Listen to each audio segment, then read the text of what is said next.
Bismillahirrahmanirrahim. Aqulu lakum tahiyatan wassalam min syarri sadri wa min nafsi. Assalamualaikum warahmatullahi wabarakatuh. Waalaikumsalam warahmatullahi wabarakatuh. Alhamdulillah, saudara-saudaraku, berangkat dari rasa syukur kepada Allah Subhanahu wa taala. Syukur dalam arti Allah mampukan kita untuk bersama-sama meniti hari merendah usia yang mudah-mudahan selalu berada dalam ridho dan keridhoannya. Amin ya Allah. Amin. Bersama sebentuk keyakinan bahwa hidup dalam ridho Allah, jangankan kaya rayanya, miskinnya indah. Hidup dalam ridho Allah, jangankan sehatnya, sakitnya bahagia. Bahkan lebih dari itu, orang yang dalam ridha Allah tidak usah panjang umurnya, sebab kematian bagi orang-orang yang berada pada sistematika agama Allah, mereka adalah orang-orang yang berada di puncak kebahagiaan, berada di puncak ketenangan, yang ternyata sakinatan nafsi, ketenangan jiwa, di akhir hayat kita akan diseru oleh Allah dengan bahasa A'udzubillahi minasyaitonirrajim. Bismillahirrahmanirrahim. Ya ayyatuhan nafsul mutmainnah, wahai jiwa-jiwa yang tenang, irji'i ila rabbiki radiyatan mardiyah, segeralah engkau kembali ke pangkuanku dalam keadaan ridho kami, kata Allah. Fadkhuli fi ibadi, bergabunglah bersama dengan hamba-hambaku. Wadkhuli jannati, dan masuklah ke dalam surgaku. Saudara-saudaraku, di malam hari yang berbahagia ini setidaknya ada 4 dalil yang menguatkan tentang urgensi sholat di dalam kehidupan orang-orang yang beriman. Namun jangan salah saudaraku, ketika ayat-ayat ini ataupun dalil-dalil tentang sholat ini dibacakan, mungkin ada di antara kita, bahkan bisa jadi saya sendiri, tidak percaya.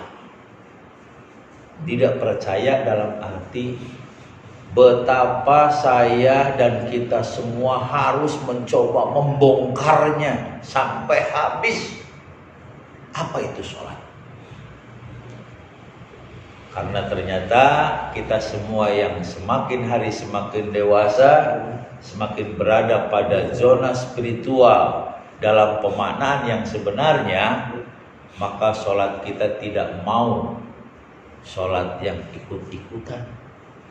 Ibadah kita yang lain yang kita lakukan tidak mau kita lakukan hanya sekedar untuk mengikuti hal-hal yang tidak kita ketahui. Makanya disitulah Rasulullah SAW mensupport habis orang-orang beriman. Untuk apa? Untuk talabul ilmi, untuk mencari ilmu. Bahkan walau bisin, sungguh pun ilmu itu di negeri Cina. Apakah mungkin pada waktu itu Rasulullah berasumsi bahwa negara Cina itu non muslim begitu ya? Atau bagaimana? Tapi kalau hal ilmu, kejar sampai ke sana. Ada juga yang di dalam hadis dikatakan utlubul ilma minal mahdi ilal lahdi, tuntutlah ilmu dari mulai ayunan sampai ke liang lahdi. Lahdi, maaf, berarti banyak sekali bahasa Arab yang diadopsi, pinjam oleh bahasa Indonesia dan tidak dikembalikan. Lahdi, lahdun, lahdun itu lahan, lahan. Orang Betawi tidak bisa bilang lahad, nggak bisa. Hanya kelompok Bapak Haji Mul, orang Sundawi asli, Bapak Yoga contohnya, lahad. Buktinya banyak yang tidak bisa. Orang Betawi bilangnya apa? Lahat. liang lahat. Padahal utlubul ilma minal mahdi ilal lahdi. Demi Allah saudaraku, manusia lahir tidak ada yang berilmu. Semua yang lahir dalam keadaan tidak mengetahui sesuatu apapun, maka kata Imam Syafi'i, belajarlah. Boleh engkau mau ilmu tanpa belajar, boleh, kata Imam Syafi'i. Syaratnya satu, burung gagak berwarna putih. Nah itu ungkapan Imam Syafi'i. Saking impossible-nya, subhanallah. Makanya luar biasa, dengan institusinya memberikan kita kesempatan untuk terus dan terus menuntut ilmu. Insya Allah tidak akan ada yang kecewa dengan ilmu, yang apalagi ilmu tersebut berada pada pengelolaan atau berada pada kendali agama. Dan itulah kenapa demikian, karena ternyata kita mengetahui bahwa tembok ini putih. Kenapa kita bisa bilang putih? Karena kita tahu warna lain. Subhanallah. Hal yang tidak mungkin, bahasa Arabnya hil yang mustahil atau hal yang mustahil, Pak Yoga. Orang akan mengatakan tembok ini warna putih kalau memang dia belum tahu warna yang lainnya. Begitu juga jika orang pergi ke selatan, akan lebih yakin dia pergi ke selatan kalau dia sudah tahu arah yang lain, timur, barat, dan utara. Gitu ya. Baik.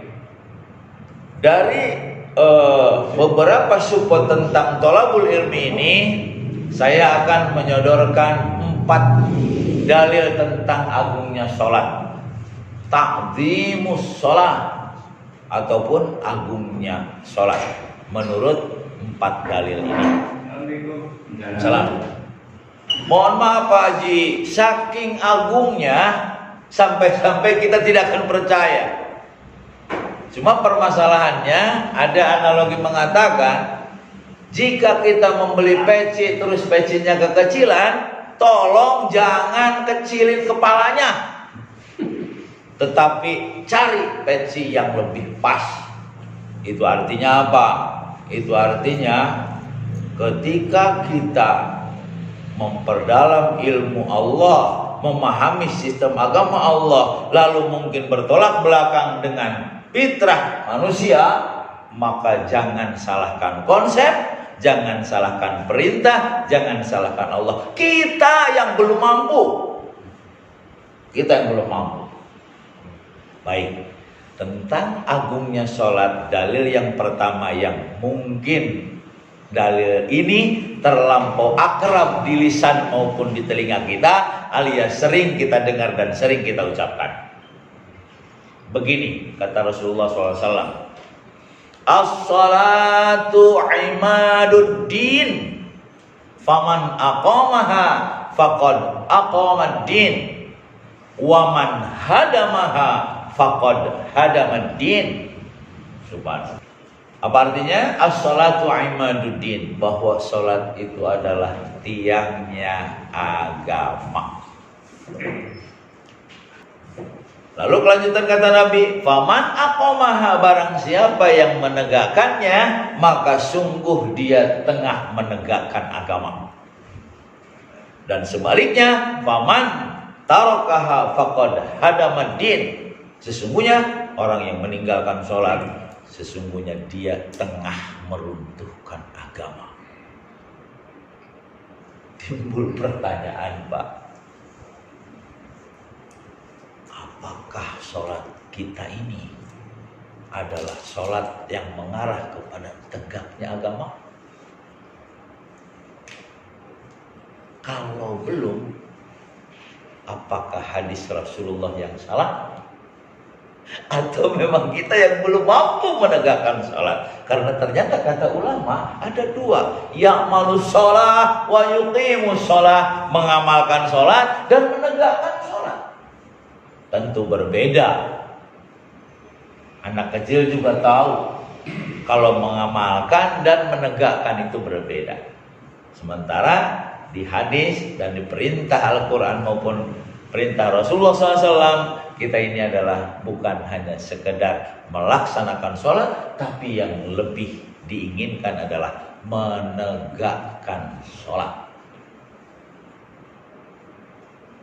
Oh, mungkin dari situ Rasulullah ingin agar kita paham bahwa satu bentuk ritual yang kita laksanakan 5 kali sehari alias sholat wajib itu adalah sebetulnya penegakan institusi Allah, di mana hidup orang-orang yang beriman berada pada sebuah kekuatan sinergi, kekuatan institusi. Makanya baru sholat kita ini akan naik kepada Allah jika sholat kita amalkan bukan hanya sekedar di atas sajadah, tapi juga mari kita realisasikan dalam kehidupan. Mungkin contoh kecilnya, kita sampaikan kepada istri kita sampaikan kepada anak-anak kita bahwa wahai istriku, wahai anakku, walaupun seperti ini adanya, aku ini adalah imam. Yakin ini penting, Pak. Karena ternyata menegakkan sholat itu adalah menegakkan institusi Allah. Ada imam, ada makmum, dan disitulah barangkali akan bisa merasakan bagaimana taste-nya menegakkan sholat di dalam. Saya yakin saudara-saudaraku, jika di dalam keluarga saja tidak terrealisasikan bagaimana menegakkan sholat, bagaimana mungkin kita mampu menegakkan institusi yang lebih besar seperti RT, RW, kelurahan, dan lain sebagainya. Tegakkan terlebih dahulu di keluarga, baru kita akan merasakan dan memahami bahwa menegakkan sholat adalah menegakkan agama, meninggalkan sholat adalah meruntuhkan agama. Seluruh perintah Allah dan Rasulnya seiring dengan fitrah manusia. Bahkan tidak ada perintah Allah dan Rasulnya yang berbenturan dengan fitrah manusia. Jadi kalau kita berada pada fitrahnya, maka kitalah orang-orang yang paling bahagia. Kitalah orang-orang yang paling tenang. Kitalah orang-orang yang paling mampu menjalani hidup ini dengan penuh kebahagiaan. Karena demi Allah, tidak sepotong ayat dari Allah, tidak sepotong hadis Rasulullah SAW yang membuat hidup kita ini menderita. Tidak ada. Semuanya membawa kita kepada kebahagiaan. Jika saja memang belum, mohon maaf, kembali kepada analogi yang cantik tadi, beli peci kekecilan, jangan kecilkan kepalanya, tapi cari peci yang lebih pas. Artinya, jika kita belum merasakan bagaimana taste-nya sholat, indahnya sholat, bahagianya sholat dalam melaksanakan perintah Allah, dan belum merasakan manfaat sholat dalam kehidupan kita, jangan salahkan konsep. Artinya menegakkan sholat adalah menegakkan agama, meninggalkan sholat adalah meruntuhkan agama. Tanpa dikelola dengan agama, maka hidup kita akan memaksa kita menuju kepada zona hayawaniyah bagaikan binatang. Demi Allah, jika para ulama mengatakan al-insanu hayawanun natik, sesungguhnya manusia itu adalah binatang yang bisa bicara benar adanya. Disebabkan karena di dalam surat Al-A'raf ayat 179 dikatakan, A'udzubillahi minasyaitonir rajim. Bismillahirrahmanirrahim. Walaqad dzara'na li jahannama katsiran minal jinni wal ins lahum qulubun la yafqahuna biha walahum adhanun la yasma'una biha walahum ayunun la yubsiruna biha ulaika kal an'ami bal hum adall ulaika humul ghafilun.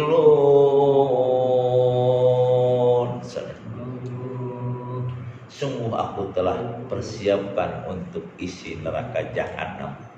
Artinya hidup manusia akan terasa berada di neraka. Kapan? Jika di sini yang akan terlibat neraka itu hanya dua makhluk, maaf ya. Hanya dua makhluk. Minal jinni wal ins, dari jenis jin dan manusia. Dan alhamdulillah kita ditakdirkan menjadi Ding, kamu jin apa manusia, Ding?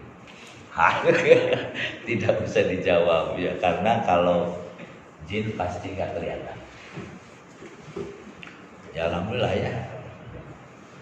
Yang bagaimana yang akan berada pada penderitaan hidup nerakawi lah, bukan surgawi ya. Oleh ya saya bahasakan nerakawi ya, yang bersifat seperti neraka. Ding, catat ya, kalau pakai wi itu berarti bersifat seperti ribawi. Manusiawi, ribawi. Yang pakai wi itu artinya bersifat nerakawi ya. Orang akan hidup berada pada kondisi nerakawi kalau apa? Lahum qulub la yafqahuna biha. Mereka punya hati tapi tidak pernah berpikir tentang ayat-ayat Allah. Walahum ayun la yubsiruna biha. Mereka punya mata tetapi tidak pernah melihat ayat-ayat Allah. Padahal ayat-ayat Allah bertebaran dimanapun. Bahkan Yoga pernah bilang sama saya, Ainama tuwallu fasamma wajhullah. Jika saja engkau berpaling ke arah manapun, di situ ada wajah Allah, di situ ada kuasa Allah. Berpaling ke anak, alhamdulillah, di situ ada pelajaran dari Allah. Apa? Untuk mendidik mereka menuju kepada ketenangan jiwa. Menengok lagi kepada permasalahan, alhamdulillah ya Allah, saya dikasih masalah. Sebab apa? Sebab dengan masalah kami jadi dewasa. Nengok lagi kepada ujian dan musibah, alhamdulillah ya Allah, Engkau memberi kami ujian, Engkau memberi kami musibah. Dengan begitu kami meningkat derajatnya jika kami bisa melaluinya dengan penuh ketabahan dan kesabaran. Melihat daun kering yang jatuh, ada ilmu. Melihat apapun, ada ilmu. Ainama tuwallu fasamma wajhullah. Nah, itulah saudara-saudaraku. Ayun la yubsiruna biha, punya mata tetapi tidak pernah melihat ayat-ayat Allah. Mulai sekarang, kapan lagi .com kalau kata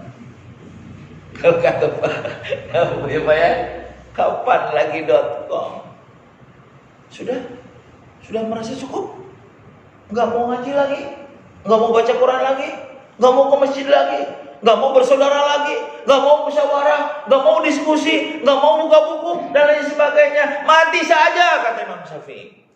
Man talaba akhan bila aibin baqiya bila akhin. Barang siapa yang mencari teman tanpa aib, maka selamanya dia tidak akan berteman. Terus ada lagi kata Imam Syafi'i, barang siapa yang tidak mau menuntut ilmu, maka boleh saja dia akan pandai kalau burung gagak sudah berwarna putih. Tadi dikatakan hal yang tidak mungkin. Apakah kita akan puas seperti ini?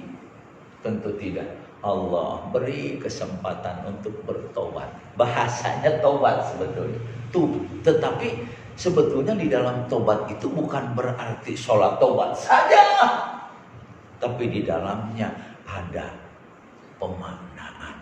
Di dalamnya ada thalabul ilmi, di dalamnya ada diskusi, di dalamnya ada bersaudara, di dalamnya ada saling tolong menolong. merubah segala sesuatu yang tadinya tidak baik menuju yang baik. Insya Allah akan membawa kita kepada keridhaan. Amin ya Rabbi. Walahum adhanun la yasma'una biha. Mereka mempunyai telinga tetapi tidak pernah mendengar ayat-ayat Allah. Sebetulnya Pak, mendengar itu bukan hanya dengan telinga sebetulnya, tapi telinga hati ya. Telinga hati biasanya lebih tajam. Pandangan hati biasanya lebih tajam. Maaf, ayat ini bukan berarti orang yang tuli terbebas. Karena apa? Karena hati juga punya pendengaran. Pendengaran hati inilah yang Allah dan Rasulnya berharap agar kita mampu mendengar ayat-ayat Allah. Bagaimana kalau hati tidak dipakai berpikir? Bagaimana kalau mata tidak pernah dipakai melihat ayat Allah? Bagaimana kalau telinga tidak pernah dipakai mendengar ayat Allah? Allah memaksa mereka untuk berada pada kondisi ulaika kal an'am, mereka bagaikan binatang ternak. Ulaika humul ghafilun, mereka itulah orang-orang yang gofil. Gofil itu berasal dari kata gofala yaghfilu goflah. Orang Arab tidak bisa bilang goflah, tapi bilangnya gafleh. Itu dari kata gofil. Gofala yaghfilu goflah. Orang Arab tidak bisa bilang goflah, bilangnya gafleh. Ya itu jadilah kartu gafleh, yaitu kartu yang suka membuat kita lalai. Sebetulnya bukan kartu gafleh saja, komputer juga bisa, ayo kan? Dan lain sebagainya yang sama sekali tidak mengarah kepada ilmu, yang dengan ilmu tersebut bisa taqarruban ilallah, mendekatkan diri kepada Allah Subhanahu wa ta'ala. Yang kedua dalilnya kita ambil dari Quran, supaya dua Quran dua hadis tentang fadhilus salat ataupun keagungan salat. Di dalam Al-Quran dikatakan, a'udzubillahi minasyaitonirrajim, bismillahirrahmanirrahim. Ala bizikrillahi tatma'innul qulub. Ketahuilah, kata Allah, hanya dengan mengingat Allah. Di dalam tafsir Departemen Agama dalam kurung sholat, artinya apa? Mengingat Allah itu adalah sholat. Tatmainnul qulub, hati kita bisa menjadi tenang, hati kita bisa menjadi tentram. Maaf, bukan Bapak saja yang tidak percaya, saya pun tidak percaya bahwa sholat itu bisa menenangkan jiwa. Nggak percaya saya. Makanya saya terus kejar. Makanya saya terus berdoa, ya Allah, mana janjimu bahwa sholat itu bisa menenangkanku ya Allah. Ternyata memang sholat ya sholat, resah ya resah. Sholat ya sholat, panjang angan-angan terus. Sholat ya sholat, hati kita masih berpenyakit. Sholat ya sholat, tetapi kita ini masih bertengkar dan lain sebagainya. Mana ketenangan jiwa yang kau janjikan ya Allah? Selamat belajar. Karena tidak belajar, tadi kata Imam Syafi'i, mati seperti saya. Ya Allah, dengan sholat aku tenang jiwa. Sholat yang bagaimana ya? Itu sholat yang bagaimana ya Allah, yang mampu menenangkan jiwa itu. Selamat belajar. Saya pun masih belajar, belum mampu untuk ke sana. Tetapi jika ada di antara bapak-bapak sudah mendapatkannya, maka tolong kasih tahu kami, kasih tahu kita semua, supaya menjadi maslahat buat kita semua, bahwa sholat kita dapat menenangkan. Ala bidzikrillahi tatmainnul qulub. Ketahuilah, hanya dengan mengingat Allah ataupun sholat, hati kita menjadi tentram. Paling-paling juga mungkin saya tahu kulitnya apa yoga. Contohnya gini, ya di dalam sholat ada bersandar kepada Allah. Bersandar kepada Allah tuh gini, ya Allah, saya yakin engkau telah menentukan ajalku. Di belahan bumi mana aku akan menghembuskan napas terakhir. Di pangkuan siapa aku akan melepaskan nyawa.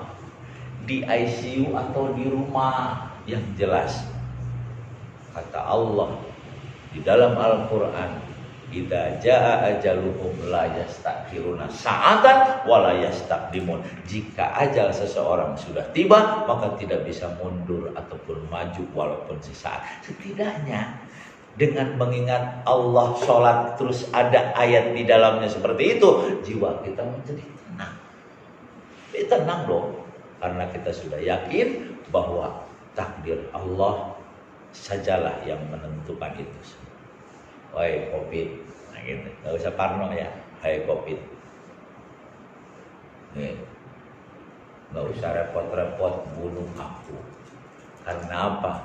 Tanpa COVID pun, jika ajalku sudah tiba, maka mati juga. Dan aku tidak percaya COVID jika bercokol di dadaku, terus aku mati sementara ajalku belum tiba, nggak bakal. Artinya jangan percaya kepada asbab, percayalah kepada Allah. Di situ ternyata kandungan ketenangan untuk mengingat Allah alias menegakkan sholat. Yang kedua, berbuat kebajikan. Kita dilatih oleh Allah dengan sholat untuk ikhlas. Apa itu ikhlas? Bukan karena siapa-siapa, tapi betul-betul berbuat kebajikan atas nama Allah saja. Beres ya? Kalau atas nama Allah, maaf, saya sering beranalogi ini sampai bapak juga bosan. Biarin bosan juga, biar hafal. Percaya diri dan kerja yang baik, dan itu adalah nikmat. Ternyata memang hidup atas nama Allah seperti itu. Jangankan sehatnya, sakitnya bahagia. Jangankan kaya rayanya, miskinnya indah. Allah, ini buah dari kata Allah Subhanahu wa taala bahwa ala bidzikrillah tatmainnul qulub. Ketahuilah, hanya dengan mengingat Allah hati menjadi tenang. Serahkan permasalahan kepada Allah. Kita hanya bertugas untuk mencucurkan keringat di siang hari dan mencucurkan air mata di malam hari. Allah yang bisa menyelesaikannya. Mari kita sadur kembali apa yang pernah dikatakan Umar bin Khattab, yang insya Allah ini pun adalah intisari daripada Al-Quran. Jangan pernah membuat keputusan untuk sesuatu yang sedang engkau kerjakan, apalagi membuat keputusan untuk sesuatu yang belum engkau kerjakan. Karena sesungguhnya yang sudah dikerjakan pun keputusannya ada di tangan Allah Subhanahu wa ta'ala. Itulah pribadi dan mentalitas orang-orang yang beriman, yang bertawakal kepada Allah Subhanahu wa ta'ala. Bahkan berkata lagi Umar bin Khattab, aku tidak tahu dan aku tidak mau tahu tentang apa yang terjadi menimpa diriku. Apakah kejadian tersebut seiring dengan keinginanku atau bertolak belakang dengan keinginanku? Aku nggak mau tahu. Kenapa? Karena aku tidak tahu apakah yang baik buat aku itu adalah yang seiring dengan keinginan atau yang bertolak belakang dengan keinginan. Aku nggak tahu, kata Umar bin Khattab. Saya yakin Umar bin Khattab lebih bahagia daripada kita semua. Karena ternyata bertawakal kepada Allahnya penuh dan totalitas. Hanya karena sholat dan karena menegakkan institusi bersama dengan Rasulullah Sallallahu Alaihi Wasallam. Baru 2 dalil, tinggal 1 hadis dan 1 Quran lagi yang akan memperkuat dalil sholat, yang mudah-mudahan bisa kita pahami dan bisa kita realisasikan dalam kehidupan kita. Insya Allah, mudah-mudahan Allah beri kepahaman, Allah beri kemudahan, dan Allah beri kesempatan untuk terus belajar dan belajar dan belajar, insya Allah. Aku qouli hadza astaghfirullah wa lakum. Syukran alal ihtimam, terima kasih atas perhatian. Wa syukran ala adami soal, dan terima kasih untuk tidak ada pertanyaan. Mari tutup dengan doa kepada majelis. Subhanakallahumma wa bihamdika asyhadu an la ilaha illa anta astaghfiruka wa atubu ilaik. Ilal liqa. Assalamualaikum warahmatullahi wabarakatuh. Waalaikumsalam.